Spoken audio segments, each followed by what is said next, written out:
Okay, I would like to thank Ivana and Liborio for providing the opportunity to talk about automated REM sleep staging. So automated REM sleep staging really serves the purpose to automate a quite labor-intensive process, and almost all attempts really try to mimic the ASM REM sleep scoring rules. So I'm pretty sure all of you are familiar with those rules. So essentially, we are looking for low amplitude mixed frequency EEG. We're looking for low chain EEG tone, as well as rapid eye movements. What you probably also can appreciate is that those rules or scoring criteria, they are fairly loose and they don't really lend themselves to automation. So essentially, almost all of the automated approaches are based on machine learning, where we use manually labeled data and try to develop algorithms that automate the process. Now, if you look at the temporal organization, we notice that we have our sawtooth-like EEG patterns, followed by ideally some sharp EEG activity plus some eye movements. Now, from an automation perspective, really almost all approaches, they focus almost exclusively on EEG, and some attempts also include EOG, but nowadays no one really looks at EMG. Now, EEG has been developed a long time ago, and already in the 1930s, there were fairly decent EEG systems available that were produced on a large scale. And we see on the left-hand side the first gross model, which allowed us to record EEG, two-channel EEG on a paper roll. The second model took a different approach, and Gross used folded paper. And this, as we know, developed into the well-known 30-second scoring time frame. Now, going back to the very early days of EEG recording, Berger really observed some of the key characteristics that are still today very important for automation. So on the left-hand side, we see EEG when the eyes are open, which is fairly stochastic, whereas when eyes are closed, we see it's fairly rhythmic. And one of the early ideas was to look at frequency domain analysis using Fourier transform. Here's a system developed in 1938 that used EEG recording, which was done on film. Then the film was spliced and frequency domain analysis performed. And this is really pretty much what we do today. Of course, we would use computers. Now, generally speaking, the automated sleep staging follows the classic machine learning paradigm or pipeline. So we have some input data, EEG, and perhaps also EOG. We perform some signal processing, and then we try to extract features, which on one hand helps us to reduce the data. So from 30-second EEG recorded at 100 Hertz, we might extract maybe a handful of features. And it also tries to capture certain characteristics, which can then be fed into a data classifier. And in this example, we've got a three-class problem where we try to classify our input data into either wake, non-REM, or REM sleep. So most of the research really is focused on finding out what sort of features are useful and also what data classification approaches we could use. Now, in addition to the well-known frequency domain analysis in the 1980s and 90s, there was some interesting concepts that became quite popular, such as fractals and chaos theory, information theory. And just to give you a brief example, if you look at this Mandelbrot set, which might some of you still remember, so the idea is that there's a basic system which creates self-similar structures. So if we zoom in, we see over and over again the same patterns. So we can also use this approach to quantify physiological signals such as EEG. And we can do this by looking at the wavelet transform and trying to see if there are repeating pattern, and then we can quantify things like fractal dimensions, long-range correlations, and so on. Now, even though those features were used to help improving the performance of sleep stages, they really didn't add much information in addition to what conventional spectral analysis already provides.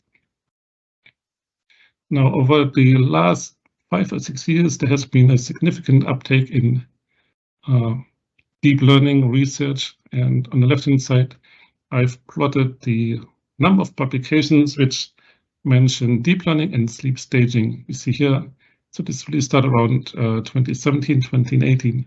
On the right-hand side, for comparison purposes, I've plotted the publications that mention deep learning. I've searched PubMed, and you see that's a very similar pattern. So it's really, sleep staging is following the same trend as medicine in general. And if you compare the total number of publications, if we look at sleep staging, it's maybe about 70 per year at the moment, whereas in medicine more broadly, it's about 20,000. So it's really just a small fraction of papers that use sleep learning for medical problems. Now, if you want to use deep learning, we need to have access to large databases, and VisionNet has been around for a long time, and they provide various physiological signals, including sleep data. More recently, I think about 10 years ago, sleepdata.org was established to provide access to large databases, and it's very well documented data, and access to these databases has been important for the development of deep learning systems. So there are some problems. For example, all the new papers, they try to compare the performance of their proposed network to existing networks. And for that, they usually use benchmark datasets, such as the Sleep Health Study. So the problem with this dataset is that it was acquired in the 1990s, late 1990s, if I recall correctly. And the data acquisition systems, they were not comparable to what we would expect today. For example, the EEG collection would have occurred at a resolution of 8-bit, which is for all purposes pretty insufficient. Nevertheless, if you look at pretty much any paper that compares performance of algorithms, they always refer back to these, from today's point of view, inferior data sets. The second large problem is that the training is often based on an opportunistic approach, so it really depends on the data sets that are available. This means that the automated sleep stages are quite prone to sampling bias, and so we could think of those as a convenience sample. I will show some results in a minute which highlight these problems. Also, there might be a loss of domain knowledge, which might make the interpretation somewhat difficult. So there's different ways how we could classify sleep stages. If you look at the top left-hand side, we've got vector y, which shall be sleep status, and we've got x, which is our input data. And in the traditional sense, we would look at, say, current 30 seconds and try to classify it into the current sleep stage. But we can expand this approach, so we can also look at what happened in the previous 30 seconds or the subsequent 30 seconds and trying to see whether this helps us to predict the current sleep stage.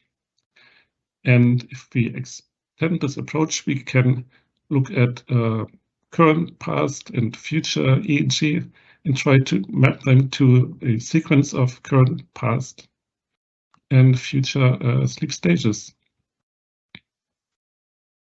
So these are the most common approaches used nowadays in deep learning architectures. So we would have a system which tries to encode each sleep stage, and this is fed into a system which tries to model a sequence of different sleep stages in parallel. So recently we tried to find out, okay, so what's the performance of different state-of-the-art sleep staging systems? And in particular, we were interested whether they can be used to quantify sleep and REM sleep in children, because we know that the sleep EEG in children is a little bit different from adults. So we took 6 existing sleep stages, which are shown here on the left-hand side. Then we see here the different types of inputs they use. They might use time frequency, maps of EEG or raw EEG, or a combination of both. Then they would have used different types of encoding systems. But what's important here is shown on the right-hand side. So if we look at the single channel EEG sleep staging system, for most of the systems, we would have to estimate in the magnitude of 1 million parameters. So that's quite significant. So we need to have large data sets to avoid that there's a bias towards a specific data set, and the sleep data generalize as well. Now, when we compare the performance for pediatric sleep staging for these different systems plus some new approach, we see that the overall performance is pretty comparable across different sleep stages. So if you look at the accuracy, for example, it ranges between about 89% to 87% if we take EEG as an input. Similarly, counts kappa ranges between 0.85 to 0.82%.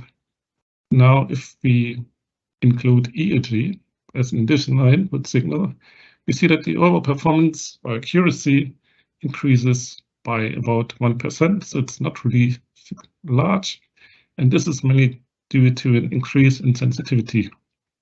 So the question really is if it's really that useful to add an additional EEG channel. So the take-home message here is that the overall performance is pretty good, and it's quite comparable to human sleep stages.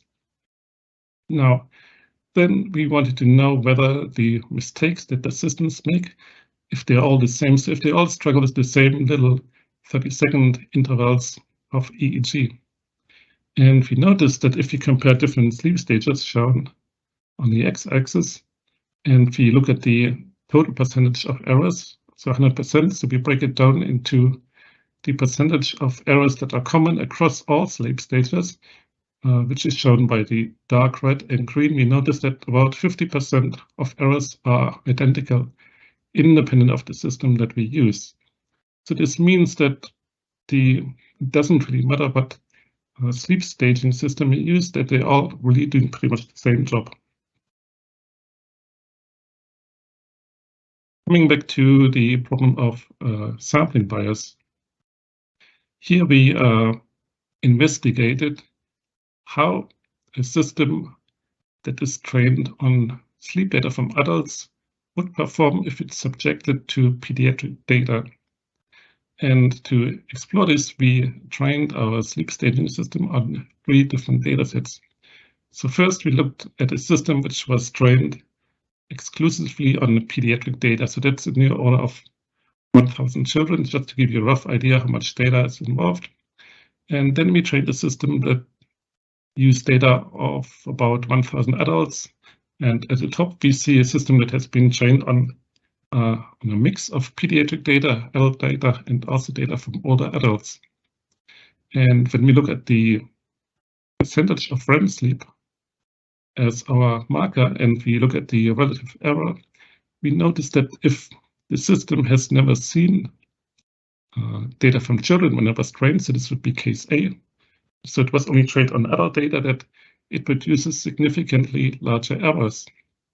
On the other hand, if the system was trained on data from kids, adults, and older adults, it performs as well as a system that has been trained exclusively on pediatric data. So what it means is that as long as we have a sample which represents the population that we're interested in, the system performs well. So we don't need automated system for children, for example, or automated system for older adults. Now, looking to the future, so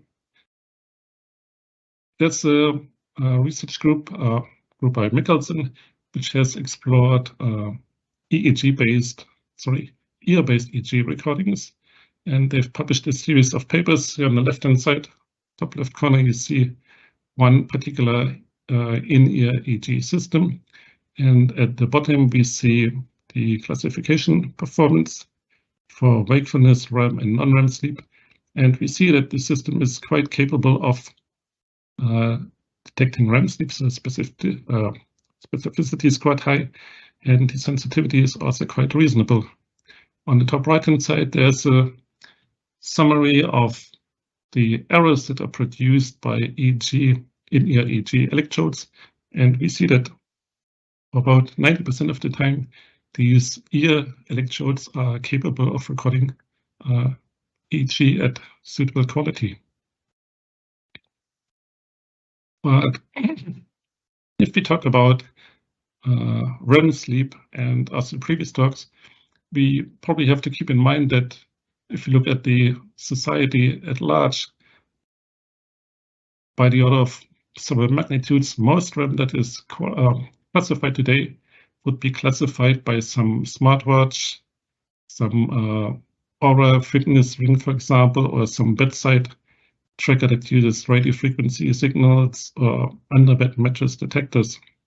So the question really is, are these systems useful to quantify sleep, REM sleep in particular? Now, I think there's two different ways to look at it.